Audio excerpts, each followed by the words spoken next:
বিসমিল্লাহির রহমানির রহিম। আসসালামু আলাইকুম। প্রিয় শিক্ষার্থীরা, আশা করছি পরম করুণাময় আল্লাহ তাআলার রহমতে তোমরা যে যেখানে আছো ভালো আছো। আজ আমাদের প্রতিষ্ঠানের অনলাইন শিক্ষা কার্যক্রমের অংশ হিসেবে আমি অষ্টম শ্রেণীর বিজ্ঞান বিষয়টি নিয়ে আলোচনা করছি। আর পরিবর্তিত এই কোভিড-19 এই পরিস্থিতিতে আমরা দীর্ঘদিন হলো ক্লাস থেকে বিচ্ছিন্ন আছি। তো সরকার আমাদেরকে ৩০ কর্মদিবসের জন্য একটা বিশেষ আ পুনর্বিন্যাসকৃত একটি সিলেবাস উপস্থাপন করেছে। আমি এই বিষয়টি তোমাদের সামনে আজকে উপস্থাপন করছি যে আমাদের এই পুরো বিজ্ঞান বইয়ের কি অংশগুলো বা কোন অধ্যায় থেকে কি অংশগুলো মূলত পড়তে হবে। শিক্ষার্থী বন্ধুরা, তোমরা যদি এই ভিডিওটি পরিপূর্ণরূপে ভালোভাবে লক্ষ্য করো এবং এটি যদি আম ভালোভাবে পর্যবেক্ষণ করো, তাহলে তোমরা অবশ্যই দেখতে পাবে যে এই ৩০ কর্মদিবসের মধ্যে সম্পূর্ণ করা যাবে এমন একটি সিলেবাসই আমাদের কাছে উপস্থাপন করা হয়েছে। এবং এই সিলেবাসটুকু এমনভাবে দেওয়া হয়েছে যে যে অংশগুলো তোমাদের জন্য অতি প্রয়োজনীয় এবং পরবর্তী ক্লাসগুলোতে সহায়ক হবে, সেই অংশগুলোই এখানে সংযোজন করা হয়েছে। তা আমি ক্রমান্বয়ে এই সিলেবাসের অংশগুলো তোমাদের সামনে উপস্থাপন করছি এবং পরবর্তীতে ইনশাআল্লাহ এই অংশগুলোর উপরেই তোমাদের পর্যায়ক্রমে ক্লাস নেওয়া হবে। ১ থেকে ৩ পর্যন্ত এই অধ্যায়গুলো আমরা মার্চ এর ১৬ তারিখ পর্যন্ত যে ক্লাস কার্যক্রম চলেছে আমাদের প্রতিষ্ঠানে, সেখানেই এগুলো সম্পূর্ণ হয়েছে বলে ধরে নেওয়া হয় এবং আমরাও এটি আসলে সম্পূর্ণ করেছিলাম। এমনকি এর চেয়ে হয়তো অ অনেক কিছু অধ্যায় আমরা বেশিও করেছিলাম। কিন্তু এরপরেও আমাদের আ যে অধ্যায়টি আ ১ম নেওয়া হয়েছে সেটি হলো ৪র্থ অধ্যায়। এখানে নির্বাচিত যে টপিকস গুলো আছে তা হলো পরাগায়ন। এই পরাগায়নের অংশে পরাগায়নকে ব্যাখ্যা করা যায় এরকম বিষয় নিয়েই আমরা মূলত এখানে আলোচনা করব। কারণ এই অংশটি পরবর্তী অধ্যায়ের জন্য এই অধ্যায়টি এই অংশটি অন্তর্ভুক্ত করা হয়েছে। কারণ শ্রেণীর ধারাবাহিকতা রক্ষায় যখন আমরা 9-10 এ বিজ্ঞান বইটা নিয়ে আলোচনা করব, তখন পরাগায়ন অংশটি কিন্তু আমাদের প্রয়োজন পড়বে। এজন্য এই অংশটি এখানে অন্তর্ভুক্ত করা হয়েছে। এর পরবর্তী যে অধ্যায় আছে, আ এই অধ্যায়ের আরেকটি অংশ এখানে সংযোজন করা হয়েছে, সেটি হলো বীজের গঠন এবং অঙ্কুরোদ্গম। কারণ আগের দিকের কোনো অধ্যায়গুলোতে এই অংশের আলোচনা নেই এবং পরের দিকেরও যে বিষয়গুলো আমাদের পরবর্তী ক্লাসগুলোতে আসবে, এই বীজের গঠন এবং অঙ্কুরোদ্গম নিয়ে কিন্তু সেখানে কোনো আলোচনা নেই। সেক্ষেত্রে শিক্ষার্থীরা যাতে অং এই আলোচনার অংশ থেকে বঞ্চিত না হয়, এই জ্ঞান থেকে বঞ্চিত না হয়, সেইজন্যই সিলেবাসে এটি অন্তর্ভুক্ত করা হয়েছে। মূলত মূলত এই সিলেবাসে যে অংশগুলো আলোচনায় দেওয়া হইছে, প্রত্যেকটা অংশের পেছনেই এরকম যুক্তি নির্ভর কিছু কারণ আছে। আমি একই কারণ বারবার বলে এই একই তথ্যের পুনরাবৃত্তি করব না বিধায় এই বিষয়গুলো শুরুতে হয়তো উল্লেখ করছি। আমরা এরপর দেখব যে আর কোন অধ্যায় আমাদের আলোচনায় আছে। এটি হলো ৬ষ্ঠ অধ্যায়, পরমাণুর গঠন। সেখানে অন্তর্ভুক্ত করা হয়েছে পারমাণবিক সংখ্যা, ভর সংখ্যা, আইসোটোপ। একই কারণ যে এগুলো পরবর্তী ক্লাসের জন্য খুবই ইম্পোর্টেন্ট এবং এগুলো জানা খুবই জরুরি। সেইজন্য এই বিষয়গুলো এখানে অন্তর্ভুক্ত করা হয়েছে।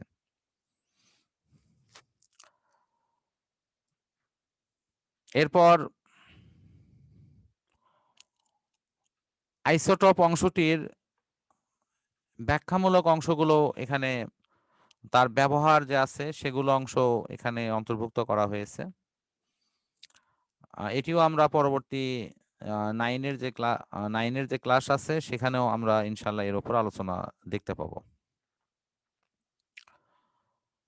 এরপরে সবচেয়ে ইম্পোর্টেন্ট আরেকটি অধ্যায় আছে, সেটি হলো ৭ম অধ্যায়, মহাকর্ষ অভিকর্ষ যে অধ্যায়টি আছে। এখন এই অধ্যায়ের পাঠ করার জন্য তো অবশ্যই খুবই জরুরি এবং প্রয়োজনীয় একটা অধ্যায়। এই অধ্যায়ের যে অংশগুলো আলোচনায় দেওয়া হয়েছে তা হলো মহাকর্ষ, মহাকর্ষ ও অভিকর্ষ ত্বরণ। অভিকর্ষজ ত্বরণের ওপর অঙ্ক সম্বলিত অংশগুলো ইনশাআল্লাহ আলোচনায় আসবে। এরপর আমরা পরবর্তীতে দেখব ভর এবং ওজন, এর মধ্যে পার্থক্য এবং সম্পর্ক নিয়ে এই অংশগুলো আলোচনায় আসবে। পৃথিবীর বিভিন্ন স্থানে অভিকর্ষ ত্বরণের মান কেন ভিন্ন ভিন্ন হয় সেই বিষয়টি আসবে। আর লিফট এবং মহাশূন্যে ওজনের তারতম্য এবং সেখানে ওজনহীনতা বিষয়টি আসলে কি সেই বিষয়গুলোর উপর আলোচনা ইনশাল্লাহ করা হবে। আমরা এরপরে যে অধ্যায়টি আলোচনায় আসবে সেটি হলো অষ্টম অধ্যায়, রাসায়নিক বিক্রিয়া। সেখানে অন্তর্ভুক্ত করা হয়েছে প্রতীক সংকেত সমীকরণ, রাসায়নিক সমীকরণ, রাসায়নিক বিক্রিয়া, সংযোজন, দহন বিক্রিয়া, প্রতিস্থাপন।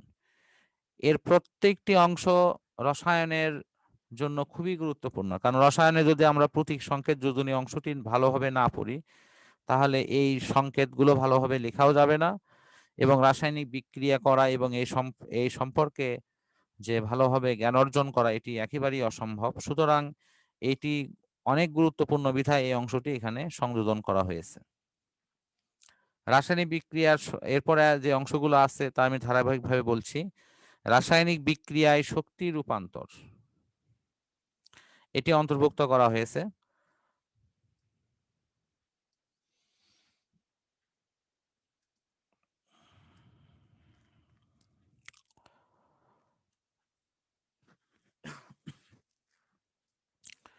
এরপর আমাদের গুরুত্বপূর্ণ হিসেবে দশম অধ্যায় অম্ল, ক্ষারক এবং লবণ। এই অধ্যায়টি আমাদের এই সংক্ষিপ্ত সিলেবাসের মধ্যে আছে, যেখানে মূল বইয়ের যে টপিকসগুলো অম্ল, ক্ষারক এবং নির্দেশক এই অংশটি অন্তর্ভুক্ত করা হয়েছে। এরপর এসিড, ক্ষারের কিছু গুরুত্বপূর্ণ বৈশিষ্ট্য নিয়ে আলোচনা আছে, কারণ এই আলোচনার ধারাবাহিকতায় পরবর্তী অধ্যায়ে যে আমরা রসায়ন নিয়ে পড়াশোনা করব সেই রসায়নে এগুলো অত্যন্ত গুরুত্বপূর্ণ হবে, আর এই জন্যই এটি অন্তর্ভুক্ত করা হয়েছে। এসিড ক্ষারকের বৈশিষ্ট্য এবং এসিড ক্ষারক নির্দেশক কিছু পদার্থ এইগুলো নিয়েও আলোচনা ইনশাল্লাহ থাকবে।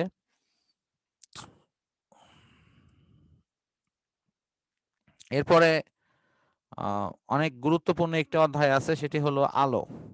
একাদশ অধ্যায়, আলোর প্রতিসরণ এবং প্রতিসরণের ব্যাখ্যা এবং বাস্তব কিছু প্রয়োগ, এই বিষয়গুলো আলোচনায় আছে। কারণ এই অংশগুলো যদি এখান থেকে প্রাথমিক ধারণা নেওয়া হয় তাহলে পরবর্তী ক্লাসগুলোতে এর একটা ভালো সুফল পাওয়া যাবে। এই জন্যই সরকার এই অংশগুলো আমাদের দিয়েছেন।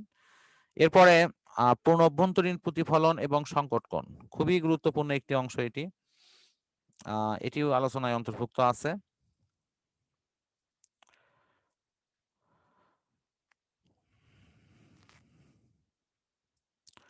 আমরা প্রায় শেষ দিকে চলে আসছি সিলেবাসের। আমাদের সর্বশেষ চতুর্দশ অধ্যায় পরিবেশ ও বাস্তুতন্ত্র।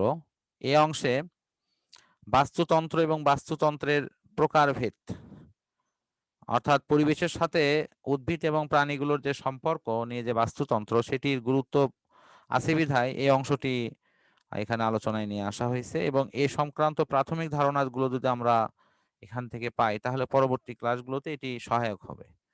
তো আশা করছি শিক্ষার্থী বন্ধুরা তোমরা নিশ্চয়ই বুঝতে পেরেছো যে সরকার যে অংশগুলোকে অত্যন্ত জরুরি মনে করেছে সে অংশগুলোকে সংক্ষিপ্ত আকারে তোমাদের পুরো বইয়ের ভিতরে নির্বাচিত করে দিয়েছেন। তো আশা করছি যে আমরা পর্যায়ক্রমে এই ক্লাসগুলো অনলাইনে নেব এবং তোমরা এই ক্লাসে জয়েন করবা এবং এই ভিডিওগুলো দেখার মধ্য দিয়ে তোমরা যে শিখন ফল অর্জন করবা সেগুলোকে ব্যবহার করে এই সরকার প্রদত্ত যে অ্যাসাইনমেন্ট এগুলো তোমরা বাসায় তৈরি করবা। এখন আমি অ্যাসাইনমেন্টের ওপর একটু কথা বলবো। অ্যাসাইনমেন্ট নিয়ে আমাদের একটা ভীতি কাজ করে যে আসলে এটা কি।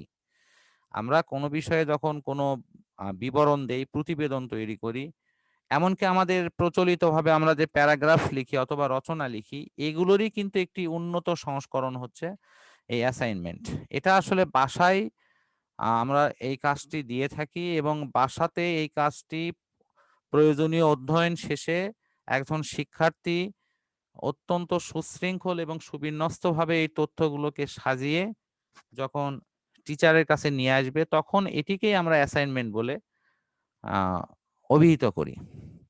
আসলে এই বিষয়টি নতুন হওয়ায় আমি আশা করছি যে এ বিষয়ে যে ধারণাগুলো দিচ্ছি সেটি তোমাদের অ্যাসাইনমেন্ট লিখতে হয়তো অনেক সহযোগিতা হবে। তো ১ম এ আমার অ্যাসাইনমেন্টে আমরা একটা শিরোনাম দেব যে কোন শিরোনামের উপর বা কোন বিষয়ের উপর আমরা এই তথ্যমূলক, ব্যাখ্যামূলক অংশগুলো লিখছি। তো এই তথ্যমূলক অংশগুলো লেখার ক্ষেত্রে আমাদের অবশ্যই অনলাইনের সহযোগিতা নেওয়ার প্রয়োজন হতে পারে।